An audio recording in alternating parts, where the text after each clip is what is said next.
So we're going to take a look at how to run an autoclave and how to prepare surgical tools for the autoclave. In a doctor's office, there are a variety of tools that need to be used for non-sterile procedures and for sterile procedures. There are certain ways that we must prepare these tools before they can be used in the office. And, of course, after they're used, we're going to be cleaning them again before we can be putting them through the autoclave. Now, before we get started with doing the autoclave, what we need to do is we need to make sure that we have all the necessary supplies. Of course, we're going to need the surgical tools. And before we can wrap the surgical tools, they need to have been sanitized with a disinfectant and rinsed and then dried off. They must be completely dry before going into the autoclave because we can't get any of the paper wet and we cannot be introducing any excess moisture to the autoclave. So once we have our surgical tools ready, the other supplies that we're going to need is autoclave paper. And a lot of times it's just this blue paper. Sometimes people refer to it as CSR. And other things that we can use that some offices prefer are pouches. And they come in a variety of sizes. They're very handy to use. And as you'll see later when we do wrapping, this is a lot easier option. These are a little bit more expensive, but what's also nice about it is you can actually view the surgical tools once they've been, after they've been autoclaved, where we cannot view the tools after they've been wrapped. There are also a variety of pouches available. So some come already pre-made with a size, others come in a roll where then we can customize the size that we need. And we cut it and use tape to secure the ends when we're done. So I'll be showing you how to wrap tools first, and then we'll look at how to put instruments into a pouch. Okay, so to get started with wrapping, this is a little bit more complex surgical set, but it's a nice demonstration of how to wrap a surgical set. So for all of our tools that have hinges, we need to make sure that they're all open. The reason why we want to make sure that we put something in place here to keep all these hinges open is because we want the tools to be open so that all the surfaces are going to be exposed to the incredibly hot air that will be created by the autoclave. In the case of instruments like this vaginal speculum, it's also called a Graves speculum due to the shape, we want to make sure that all of these clamps are open. As you can see, they can be tightened down and shut completely. So we want to make sure that they're open and loose. Also here we want to make sure that this is also open and loose so that the whole instrument is moving freely. We know that all the surfaces are then open to the air. We want to make sure whenever we're putting together a package that we're putting it in an order or in a fashion that works well with the practitioner and how they would use the set. For the tools to assemble a vaginal pack, and this will vary from office to office, I put the speculum at the bottom, I put the sound on the bottom,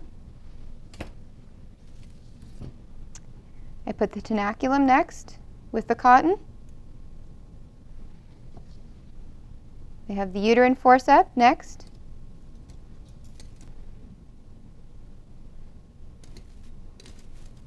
and then the towel forceps or ring forceps, and then I place the cup. The last item in the kit is an indicator, and what it will do is it's going to tell us that the temperature inside of our kit that we made got to the proper temperature that we need for these tools to be sterile. So we want to make sure that we put one inside.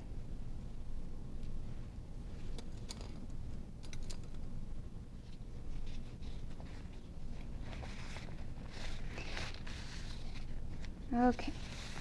When we're folding them, it will be based on the size paper that we have and the tools that we're folding. The general idea is that we want to make a kit that it can be easily opened by the physician without compromising the sterile nature of the tools.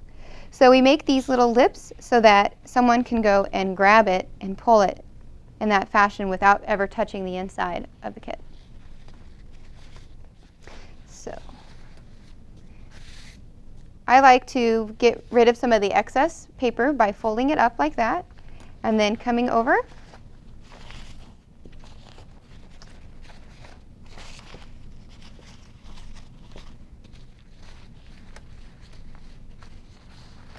I I tend to use my full forearm to be able to secure my paper as I'm rolling because we do not put any tape on the inside.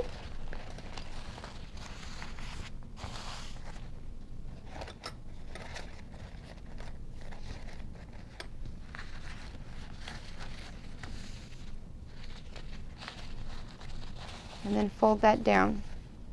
Now we will do the second layer. This will be the same idea in that we want to make lips in the paper so that we're not touching the inside of the wrapping. Folding over again.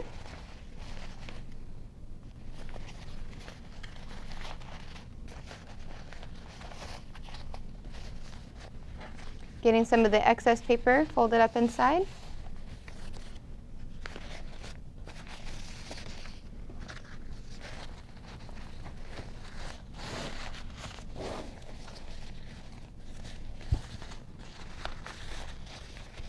And then folding it down.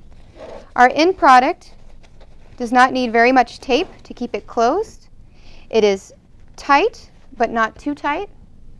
It allows for airflow with inside the package, but keeps everything well bundled.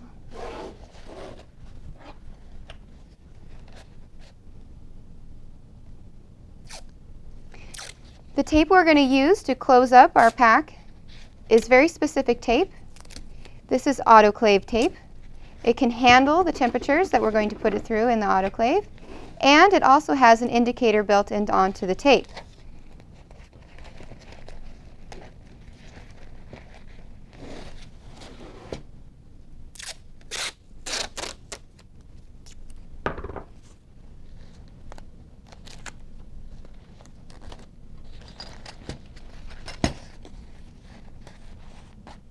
I usually like to make a little fold at the end of the longer piece of tape so that it's easy to open. After this tape has gone through the autoclave, it will develop black stripes along the outside of it if the autoclave reached the proper temperature. This way we know that the outer part of this package reached the proper temperature, and our indicator strip on the inside tells us that it also got that hot on the inside as well. Before we put it into an autoclave, we want to make sure that it's always labeled. In our office, we use an abbreviation for all the contents of what is inside of this wrapped object, and we call it a badge pack. So for our office, we know that it contains this particular set of instruments. Other offices, you may list every object that's found inside of this wrapping. So that's what we firstly need to have on there. It's what surgical instrument. Next, we need to include the date that we're going to be autoclaving it, and we need to include our initials to allow people to know that we were the one that put this together. Just in case later, if any changes needs to be done to the procedure, we can do that.